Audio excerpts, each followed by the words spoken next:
Halo, Assalamualaikum warahmatullahi wabarakatuh. Salam dahsyat luar biasa. Oke, kita kembali lagi di part 4, yaitu materi tentang larutan elektrolit dan non elektrolit. Ya. Jadi di part 1, 2, 3 sudah didahului ya. Di situ tentang teori-teorinya ya, teori-teorinya. Bagaimana sih itu larutan elektrolit dan non elektrolit. Kemudian bagaimana sih kalau elektrolit kuat dan elektrolit lemah dan non elektrolit. Kemudian dilanjutkan lagi dengan derajat ionisasinya. Pada part ini sampai ke bagian alat uji larutan elektrolit. Jadi di sini saya akan memperlihatkan atau memberikan informasi tentang elektrolit. Menginformasikan tentang bagaimana sih itu alat uji larutan elektrolit yang biasanya ada di lab-lab Ananda sekalian. Nah, kan seperti kayak kemarin itu, misalnya larutan elektrolit kuat. Kenapa elektrolit kuat? Karena dia terionisasi sempurna. Misalnya ya, elektrolit kuat, saya singkat EK, berarti dia terionisasi sempurna. Terionisasi sempurna misalnya ya. Sedangkan kalau lemah bagaimana? Lemah itu berarti dia sebagian terionisasi, tidak semuanya, sebagian. Bagaimana kalau non? Non itu kemarin dia tidak ada yang terionisasi, tidak ada yang terionisasi, tidak ada ionnya maksudnya ya.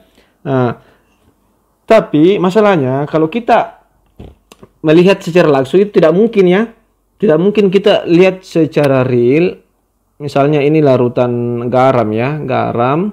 Kita melihat langsung apakah ini garam larutannya terionisasi kah di sini menjadi ion positif dan negatif. Karena ion itu sangat kecil sekali. Nah, ion itu sangat kecil sekali. Jadi kita tidak bisa lihat secara langsung atau secara makroskopis. Kita tidak bisa melihat apakah dia terionisasi sempurna, apakah ia terionisasi sebagian, ataukah bahkan dia tidak ada yang terionisasi. Makanya diperlukan alat uji larutan elektrolit. Jadi kita bisa melihat gejalanya ya. Nah, di mana kita bisa lihat gejalanya di alat uji elektrolit.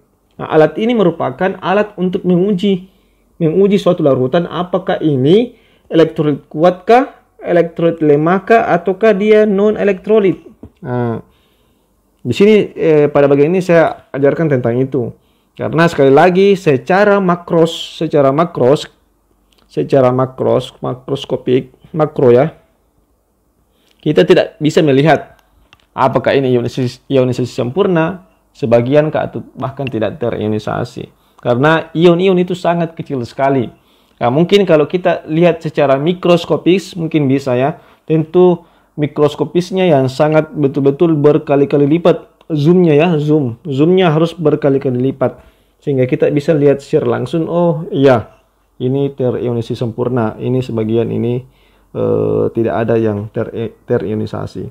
Bahkan maka untuk lebih mudahnya saya perkenalkan di sini alat uji larutan elektrolit, di mana alat uji ini kita bisa tahu tanpa kita zoom ini suatu larutan nanti yang akan kita mau tahu, sehingga kita bisa tahu ini elektrolit kuatkah, lemahkah, atau dia bahkan non elektrolit. Nah, tanpa kita zoom. Nah, karena sebenarnya ada gejalanya ya, ada gejalanya. Bagaimana gejalanya kalau ada ionnya? Bagaimana gejalanya kalau ionnya sedikit? Bagaimana gejalanya kalau ionnya banyak? Dan bagaimana kalau tidak ada? Bagaimana gejalanya kalau tidak ada ionnya? Nah, di sini saya perhatikan.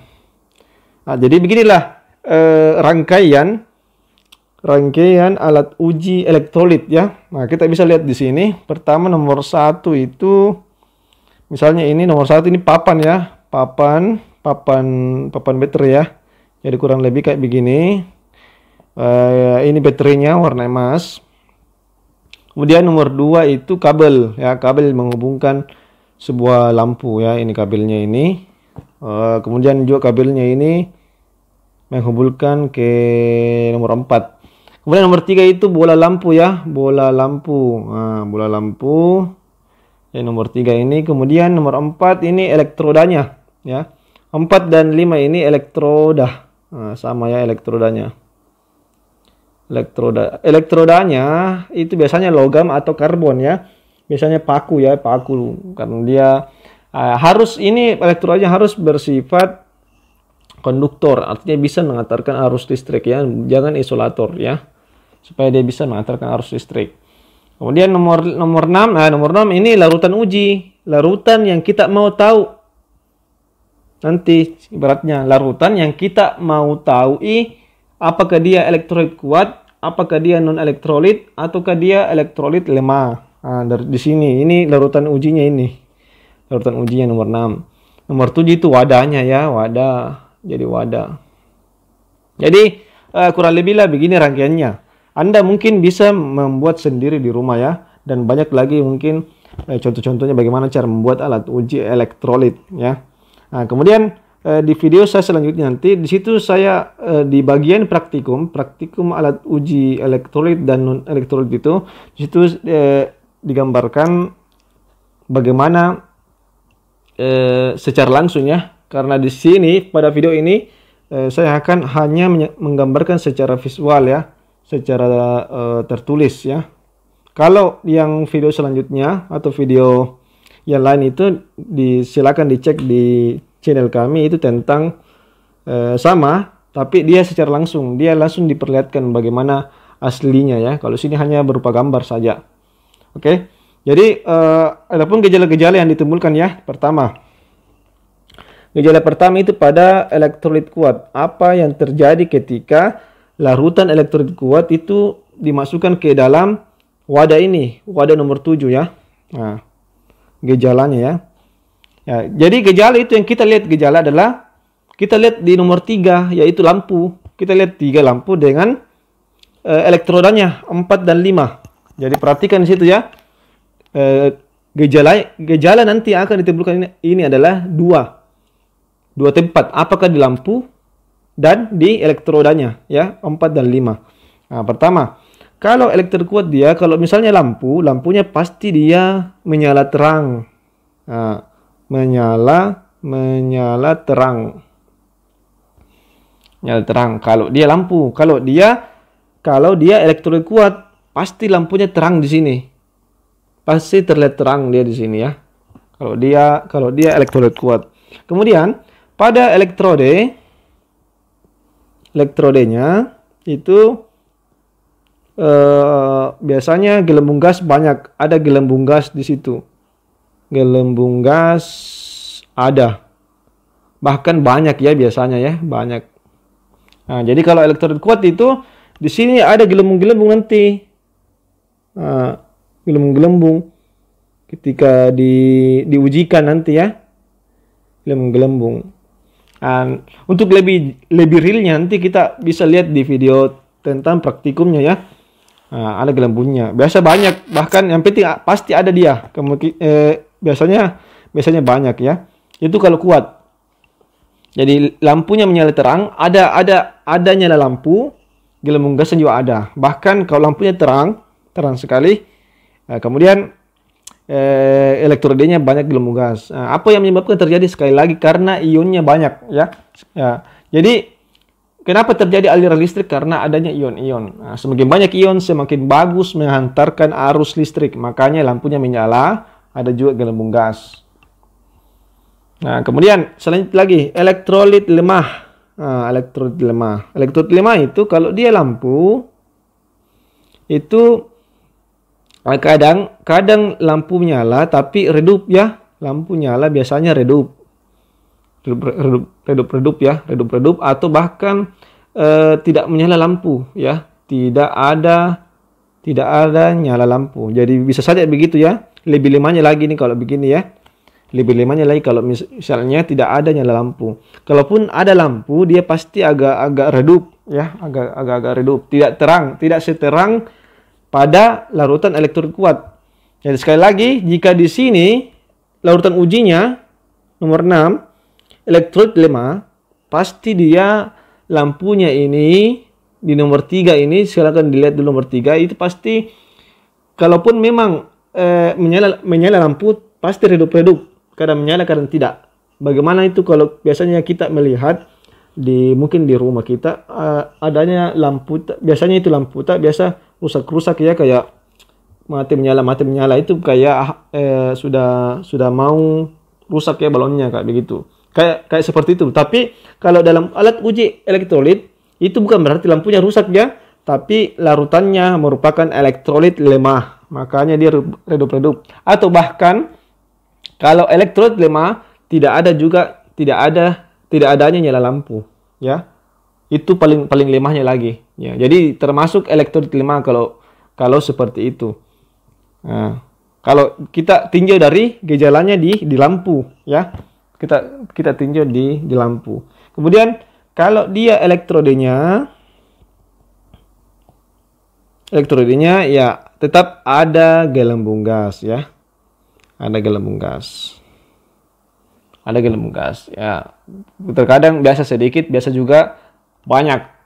Biasa juga sedikit ya. Yang jelas tetap ada gelembung gas. Jadi kalaupun misalnya lampunya di sini tidak ada lampu, tapi gelembung gasnya ada, sehingga dia termasuk elektrolit lemah. Karena kenapa? Karena sekali lagi saya ulangi lagi, ionnya sedikit sehingga tidak cukup untuk menyalakan lampu, atau bahkan dia hanya mampu menyalakan lampu tapi dia redup-redup. Tapi gelembung gasnya ada, tetap ada gelembung gasnya. Biasa juga banyak, biasa juga sedikit ya, tapi tetap ada. Sehingga dia termasuk elektrolit lemah. Kalau gejalanya seperti ini ya, pada lampu begini, pada elektrolit kayak begini. Nah, sedangkan non elektrolit.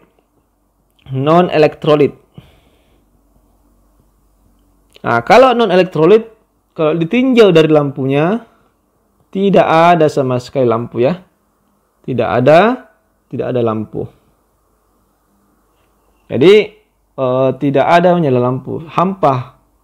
Masih mending kalau lemah, kadang ada beberapa larutan yang redup, tapi kalau dia non elektrolit, tidak ada ion, maka lampunya tidak ada sama sekali bergerak, mati ya, mati total.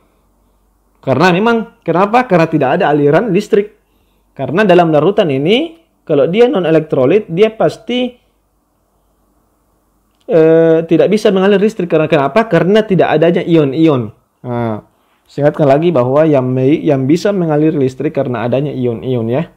Adanya ion-ion, adanya muatan-muatan pada molekul tersebut atau yang disebut ion-ion ya. Nah, pada elektrode apa yang terjadi gejalanya? Tidak ada juga. Tidak ada gelembung gas. Gelembung gas. Saya rasa bisa dibaca ya, karena saya juga sambil menulis sambil mengucapkan ya.